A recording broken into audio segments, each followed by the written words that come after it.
오늘 열왕기하 16번째 강의 시간입니다. 13장 1절부터 끝절 말씀을 통하여서 여호와께서 들으셨으니 라는 제목으로 말씀 나누도록 하겠습니다. 지난주 본문 강의 이해를 돕기 위해서 신명기 12장의 말씀을 나누었습니다. 하나님께 제사 드리고 예배 드릴 장소를 이스라엘로 하여금 가르쳐 주기 위한 말씀이 아니라였습니다. 이 말씀에서 중요한 것은 장소가 아니라 하나님께서 정하신 곳이 대목인데, 이것은 하나님의 기준, 하나님의 말씀을 듣고 따르는 것이 중요한 것이다. 이것이 포인트다라고 말씀을 드렸습니다. 이 말씀을 한 번 더 언급드리는 것은 우리가 오늘 본문의 말씀을 이해하기 위하여 집중할 것이 하나님이라는 것입니다. 어떤 왕이 무엇을 하였고 어떤 결과들을 받았느냐가 아닌 하나님께서 무엇을 말씀하시고 계신가, 하나님께서 어떤 역사를 이어가시고 계신가, 이것을 보아야 됩니다. 사실 이는 모든 성경 말씀을 보는 1차원적인 기준이 되어야 합니다. 가장 먼저 하나님을 찾아야 된다라는 거예요. 어떤 말씀을 보든지. 본문 13장은 12장과 유사하지만 다른 사건을 기록하고 있습니다. 물론 이 다름의 중심에 인간이나 왕이 아닌 하나님께서 계심은 당연합니다. 한번 천천히 살펴보도록 하겠습니다. 먼저 공통점입니다. 12장은 이스라엘의 남쪽 유다에서 발생한 사건을 다루고 있으며 13장은 이스라엘의 북쪽, 편의상 북이스라엘로 부르는 북왕국의 사건을 다루고 있습니다. 참고로 남쪽은 보통 유다라고 지칭하죠. 그래서 유다 하면 남쪽 왕국의 이야기구나, 북이스라엘 하면 북쪽 왕국의 이야기구나, 이렇게 이해하시면 되겠습니다.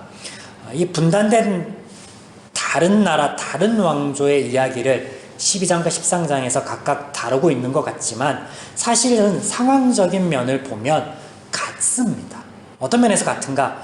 두 나라가 모두 한 나라, 한 사람, 아람의 하사엘이라는 왕과 더불어서 전쟁의 상황에 놓여 있다라는 것이 같죠. 물론 두 나라가 모두 당대 강대국이었던 아람에게 유일인당하는 형국도 같습니다. 약소국이죠. 유다도 약소국이고 북이스라엘도 약소국. 아람은 당시 그 고대 근동사이에 패권을 다투는 강대국이었으니까요. 이에 유다에서는 요아스 왕이 성전 곡간을 비롯한 궁의 모든 금을 가져다가 아람 왕 하사엘에게 바침으로 일시적이나마 평안을 찾습니다. 그럼 북이스라엘은 어떤가? 북이스라엘은 한 구원자로 인하여 잠시 평안을 얻지만 이내 아람으로 인하여 나라가 피폐해집니다. 비슷하지만 조금 다른 과정과 결과들을 보이고 있습니다. 자, 이제 이 다른 점을 한번 살펴볼 텐데요. 먼저 한 가지 사실을 염두에 두어야 하겠습니다. 그것은 이스라엘을 포함하여 당시 통용되었던 종교 개념에 관한 것인데요. 각 왕조마다 택하고 섬기는 특정한 신이 있으며 이 신을 섬기고자 또 이 신에게 도움을 요청하고자 신을 찾기 위하여 관리되었던 또 지어졌던 산당이 있었다라는 사실, 지난주에도 언급드렸죠.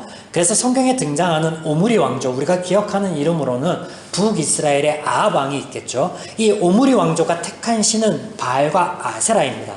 그러므로 바알과 아세라 신을 위한 또 자신들을 위한 산당을 나라 곳곳에 지어 관리하고 있었던 것은 자명한 사실입니다. 동일한 개념으로 제사장 여호야다가 아합과의 아달랴 여왕을 몰아내고 유다 왕으로 조카 요아스를 옹립하기 위하여 내세운 것이 여호와이며 여호와의 성전이었다라는 말씀을 드렸습니다. 자, 여기서 각 왕조가 택한 신은 그 왕조뿐 아니라 왕조가 다스리는 나라 전체의 백성들에게 강한 영향력을 행사하였다라는 것은 불보듯 뻔한 일입니다. 또한 한 가지 더 있습니다. 이렇게 택한 신들은 평소에 그 신을 섬기기 위한 제사가 있었음은 물론이고 나라의 왕조에 큰 일이나 어떤 불행한 일이 발생하면 이 신을 찾는 것, 이것은 당연한 일상이었다라는 거예요. 그러나 열왕기하 12장과 13장에 북이스라엘과 유다 이 두 나라 두 왕조의 왕들의 행동들은요, 당시에 통용되었던, 그래서 일반적으로 예측되는 상황이나 예상과는 다른 것으로 등장한다라는 거예요. 그들의 종교 개념대로라면 유다에는 성전이 있습니다. 그래서 여호와를 부를 수 있고 여호와께 도움을 구할 수 있습니다. 그러나 그들은 여호와를 찾고 구하는 대신에 성전에 있는 금을 가져다가 왕궁의 금과 함께 적국에 바치는 것을 선택합니다. 왕이 이렇게 선택하고 이렇게 행할 때 제사장들 중 또 대제사장 여호야다도 그 누구도 이를 막아서며 왕께 먼저 믿져야 본전인데 여호와께 구하여 보자라고 나서는 이가 한 명도 없었다라는 사실을 우리가 주목할 필요가 있겠습니다. 본문 13장에 등장하는 북이스라엘은 여전히 우상의 산당들이 많습니다. 그러나 성전은 없습니다. 하나님을 섬기고자 하는 어떠한 형태의 움직임이나 또 그 움직임으로 인해 파생된 장소가 없다라는 거예요. 너무나 당연하게도 그들은 여호와 하나님과 무관한 삶을 살아갔다라는 거예요. 근데 보세요. 여호와 보시기에 악을 행하여 이스라엘에게 범죄하게 한 느밧의 아들 여로보암의 죄를 따라 가고 거기서 떠나지 아니하였으므로. 네. 앞서 설명한 대로 하나님과 무관하게 살아갔다라는 거예요. 하나님과는 전혀 관계없는 삶. 그 삶 가운데 그 결과가 뭐냐? 아람 왕이 이스라엘을 학대합니다. 이것이 새로운 상황이나 하나님의 징계가 아니라는 사실. 우리가 이미 살펴본 바, 그래서 아는 바, 이스라엘과 아람은요, 그간에 잦은 충돌이 있었습니다. 그러나 그 많은 전쟁에서 상대적 강국이었던 아람은요, 이스라엘을 완벽하게 승리하거나 짓밟지 못합니다. 이유가 무엇이었습니까? 하나님의 전적인 은혜였습니다. 하나님의 은혜. 하나님께서 이스라엘에게 은혜를 베푸시어 그들이 아람의 손에서 벗어날 수 있게 하여 주셨다라는 것이죠. 이 성경은 아람 사람들의 입을 빌려서 이것이 사람에 의한 것이 아니라 신에 의한 것이다. 저들의 신인 여호와에 의한 것이다 라고 그들의 입을 통해서 하나님께서 알려주시지만 많은 경우 하나님의 은혜가 아닌 징계로서의 아람의 침공만을 이야기하는 것을 우리가 그간 많이 들어왔습니다. 아닙니다. 아니라는 거죠. 하나님께서는 흥부전의 놀부가 아니십니다. 목적을 위하여 인간을 수단으로 삼으시지 않으십니다. 당신께서 일하시고 역사하실지언정 인간의 헌신과 희생을 한 번도 말씀하신 적이 없다라는 사실을 한 번 더 강조드립니다. 이스라엘이 자신들의 방패요 구원자이신 하나님을 버리고 떠난 결과 그 틈 사이로 들어온 아람 왕 하사엘, 북이스라엘은 도움이 없이는 안 될 극심한 고난 가운데 놓이게 됩니다. 그들의 방패를 버렸으니까요. 그들의 울타리를 치워버렸으니까요. 이때 여호아하스 왕이 여호와의 얼굴을 구합니다. 아람 왕이 이스라엘을 학대함으로 여호아하스가 여호와께 간구하며 여호와께서 들으셨으니 이는 그들이 학대받음을 보셨음이라. 번역된 여호와께 간구하며라는 부분의 원형은 여호와의 얼굴을 구하며입니다. 우리가 이미 많이 들어 아는 표현이죠. 많이 아는 관용구예요. 하나님께서 그래서 한 구원자를 주어 그들을 구원하여 주십니다. 평안을 누릴 수 있게 하여 주십니다. 여러분, 이 대목이 우리가 어디서 많이 본 대목 같지 않습니까? 바로 사사기에서 여러 번 반복되었던 패턴이기도 합니다. 포인트는 그들이 여호와께 구하였다라는 것입니다. 부르짖었다라는 것입니다. 이는 단순한 것이 아니라 그들의 사고방식, 종교 개념 및 행위에서 보면 있을 수 없는 일, 불가능한 일이라는 거예요. 그래서 사실 원어를 연구하다 보면 그들이 정말로 하나님께 구하였는지, 혹은 그들이 아픔 가운데 부르짖음에 하나님이 그 부르짖음을 들으셨는지 정확히 모를 겁니다. 하지만 이렇게 우리가 해석해 보겠습니다. 그만큼 북이스라엘의 상황이 좋지 않았고 그들이 지푸라기라도 잡고자 하는 심정으로 하나님을 향하여 부르짖었다라고. 지금까지 살펴본 두 나라, 두 왕들의 대조를 통해 하나님께서는 우리에게 이것을 가르쳐 주십니다.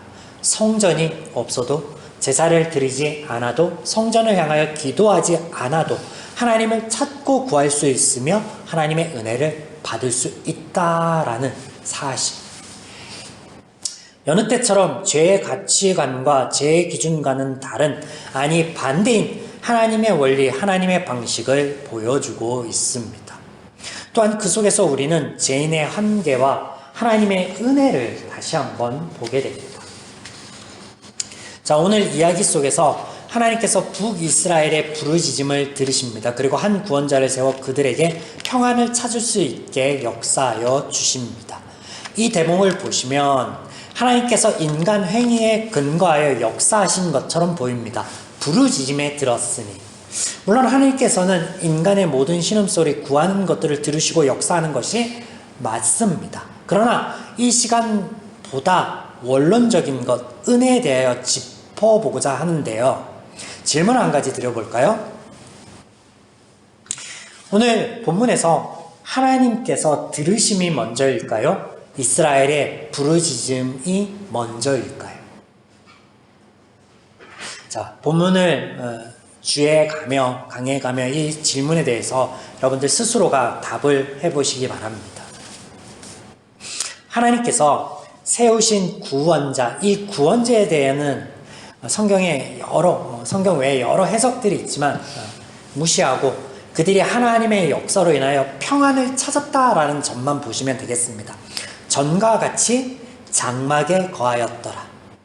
그러나 그들이 이스라엘에게 범죄하게 한 여로보암 집의 죄에서 떠나지 아니하고 그 안에서 따라 행하며 또 사마리아의 아세라 목상을 그냥 두었더라.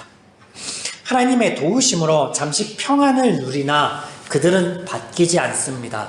여전히 하나님이 아닌 우상을 섬기고 우상에 기대어 삶을 살아가고자 합니다. 이것이 죄인의 실체요 한계입니다. 우리가 지속적으로 성경을 통해서 보아오고 있죠. 만약 하나님께서 이런 죄인의 행위에 근거하여 역사하신다라고 하면 이어지는 것이 당연히 징계입니다. 왜냐하면 행위에 근거해야 되니까요. 그들은 아람으로 인하여 타작마당에 티끌같이 됩니다. 처참하게 짓밟히고 무너진 것이죠. 그러나 도무지 이해가 되지 않는 것은 다음 이야기들입니다. 아람이 철저하게 북이스라엘을 유린함에도 불구하고 요아스에게 한 무리의 군대를 남겨둡니다. 그리고 그는 평안한 노년을 보냅니다. 본문에는 그가 조상들과 함께 잠을 잤다라고 기록하고 있습니다. 보세요. 아람 왕이 여호아스의 백성들을 멸절하여 타작마당에 티끌같이 되게 하고 마병 50명과 병거 10대와 보병 10,000명 외에는 여호아스에게 남겨두지 아니하였더라. 보면은요, 남겨두지 아니하였더라 뭐 이렇게만 보면 싹 쓸어내고 조금 남았구나라고 여길 수도 있겠지만요, 타작마당의 티끌처럼 산산이 흩어 부서뜨려 놨단 말이야. 그럼에도 불구하고 군대가 남았다는 사실이 이상합니다.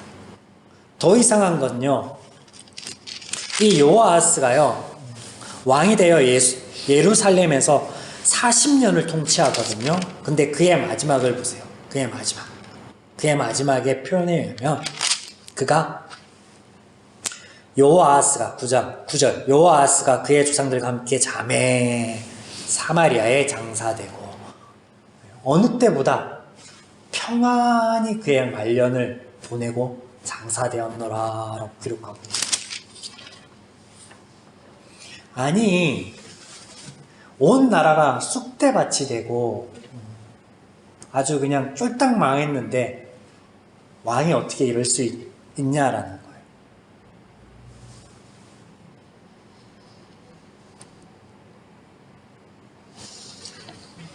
응? 이상하지 않아요, 여러분? 더 이상한 것, 더 이해되지 않는 것은요, 다음 이야기요. 이어지는 다음 이야기들입니다. 요아스의 아들 요아스가 왕이 되어서요, 아람을 치고 이스라엘의 잃어버린 성들을 수복합니다. 여러분, 어떻게 이것이 가능할까요? 아람이 남겨둔 일련의 병력들, 그 조금의 병력으로 그것을 기반으로 그의 아들 요아스가 이것을 가능하게 하였나요? 하나님께서는 이렇게 말씀하십니다. 요아스 왕의 시대에 아람 왕 하사엘이 항상 이스라엘을 학대하였으나 여호와께서 아브라함과 이삭과 야곱과 더불어 세우신 언약 때문에 이스라엘에게 은혜를 베풀며 그들을 불쌍히 여기며 돌보사. 이 이야기의 결론입니다. 결론부가 되는 서술이에요. 은혜예요, 은혜. 하나님께서는 인간의 행위에 근거하여 역사하시는 것이 아니라 인간을 사랑하기 때문에 역사하시는 것입니다. 여기 언급하시는 언약과 더불어 중간에 삽입된 엘리사의 이야기가 오늘 이 결론부를 뒷받침하는 증거가 됩니다. 자, 먼저 엘리사의 이야기를 살펴볼까요? 결론을 말씀드리자면 엘리사는 많은 일들을 한 사람이 아니라요, 많은 은혜를 받은 사람입니다. 본문 속에 엘리사가 죽을 병이 듭니다. 엘리사의 그간의 행적들을 살펴보면 다른 많은 사람들의 많은 문제들은 다 해결해놓고 죽은 사람도 살려놓고 정작 자신의 건강의 문제에 있어서는 그것을 해결하지 못하고 있다라는 것을 오늘 본문에서는 보여주고 있습니다. 이것은 그의 무능력이 아닌 하나님의 사역이 무엇인지를 보여주는 대목이 되겠습니다. 엘리사의 이야기에서 주인공은요, 역사하시는 이는 이 이야기의 주인공, 그간의 엘리사를 통하여 드러났던 이야기의 주인공과 또 역사하시는 이는 엘리사가 아니라 하나님이라는 것을 궁극적으로 보여주는 대목이라는 것이죠. 하나님께서는 죽은 엘리사의 뼈에 시체가 닿기만 하여도 소생케 하실 수 있습니다. 죽은 엘리사의 뼈가 무엇을 할 수 있겠습니까? 그런데 그 뼈에 시체를 던졌더니 살아나는 거예요. 누가 하신 것 같아요? 하나님이 하신 거죠. 하나님은요, 죽은 자도 이전에 살리신 적이 있으시죠. 엘리야 때, 또 엘리사 때. 엘리사가 그의 병으로 인하여 죽음을 맞이할 때 하나님께서 그 병을 고칠 수 있으셨을까요? 없으셨을까요? 당연히 있죠. 그 능력이 있음에도 불구하고 하나님은 그냥 그가 죽도록 두셨다라는 것을 오늘 본문에서는 보여줍니다. 왜? 이유는 간단합니다. 이스라엘에게 필요한 것은요, 영웅이 아니라는 거예요. 믿고 따를 누군가가 필요한 것이 아니라는 거예요. 오늘 왕인 요아스가요, 엘리사에게 내 아버지여 이스라엘의 병거와 마병이여 하고 부르짖지만 하나님께서는 이 부르짖음이 당신께 향하는 것이 마땅하다라는 것을 보여주시는 거예요.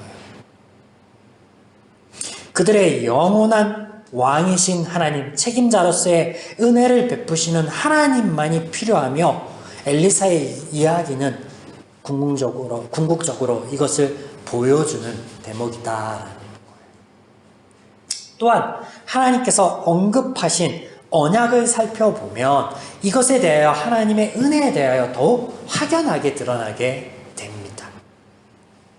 언급된 것 중에 이 언약에 대해서 두 가지만 좀 상고하여 보겠습니다.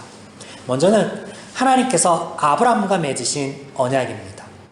이것은 일방적인 언약으로 아브라함은 이 언약에 대하여 어떤 책임도 의무도 없습니다. 왜냐하면 그저 하나님의 약속만 있을 뿐이에요.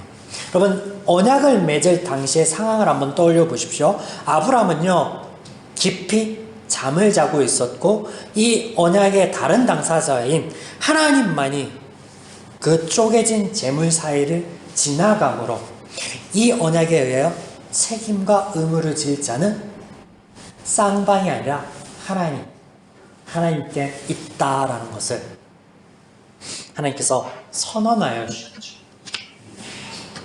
행위로서 보여주셨습니다.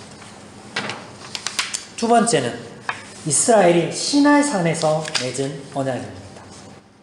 이 언약의 핵심은 그들이 스스로 하나님의 말씀을 따라 하나님의 백성이 되겠다라고 그들 스스로가 고백하는 데에 있습니다. 우리가 많이 들어 아는 바 하나님의 말씀을 따를 때 임할 복과 또 그들이 하나님의 말씀을 따르지 않을 때 얻게 될 결과들이 있습니다. 물론 여기의 결과는요, 하나님의 심판이 아니라고 여러 번 말씀드렸습니다. 뭐냐면 하나님의 심판이 아닌 그들의 죄의 선택의 죄의 결과라는 것이다 라는 거죠. 아무튼 이 언약에 의하여 이스라엘은 한 번도 하나님의 말씀을 따른 적이 없습니다. 하나님 한 번도 말씀을 따르고 지킨 적이 없어요. 늘 하나님과 하나님의 말씀을 거부하고 반대로만 갔습니다. 죄의 선택과 죄의 행위들만 이어왔습니다. 그래서 그들은 하나님께서 말씀하여 주신 대로 그 죄의 결과들 안에서 아파하여야만 했습니다. 그런데 그러하지 않았어요. 때때로 평안을 누렸고 다윗의 때에는요, 그 어느 때보다 태평성대를 누리기도 하였습니다. 왜? 그들이 하나님의 말씀을 따른 것도 아니요 돌아선 것도 아님에도 불구하고 무엇 때문에? 하나님의 역사 때문이었죠. 그들을 치료하고 그들에게 평안을 찾을 수 있도록 은혜를 베푸시는 하나님 때문이었습니다. 하나님 때문이었어요. 아브라함과의 언약과 마찬가지로 하나님께서는 당신의 의무와 책임만을 다하였다라는 것을 여기서도 우리는 알 수 있습니다. 결론은 은혜입니다. 은혜. 그들의 행위 때문이 아니라 은혜. 다만 그들의 행위인 것처럼 보이는 것은 우리로 하여금 무엇을 가르치시기 위한 거예요? 성전이 아니어도, 성전을 향하여서도. 그 말은 뭐예요? 어떠한 상황이나 어떠한 환경이나 어떠한 장소나 그런 것이 중요한 것이 아니라 하나님을 향했다, 하나님을 찾았다라는 것이 중요하다라는 거예요. 그걸 보여주시는 거예요. 하나님은 그래서 하나님을 찾는 자에게 뭐라고요? 복 주시는 이임을 너희는 알아야겠다라고 말씀 가운데 여러 번 언급하셨죠. 또한 그 하나님께서 수많은 언약들을, 물론 표면적으로는 한 개인일 수 있고 또 한 공동체 이스라엘일 수 있지만 이것이 우리에게 한 언약이라고 볼 때요, 우리의 삶 가운데 그 수많은 약속들은요, 우리의 행위의 근거에서가 아니라 하나님의 신실하심과 우리를 사랑하시는 그 하나님으로 인하여, 하나님의 속성으로 인하여 우리는 그 은혜들을 누릴 수 있다라는 것을 오늘 말씀을 통하여서 다시 한번 깨닫게 됩니다. 사랑하는 여러분, 우리의 삶의 모든 순간 속에서도, 어떠한 여건 속에서도, 환경 속에서도, 어떠한 문제와 또 시련 앞에서도,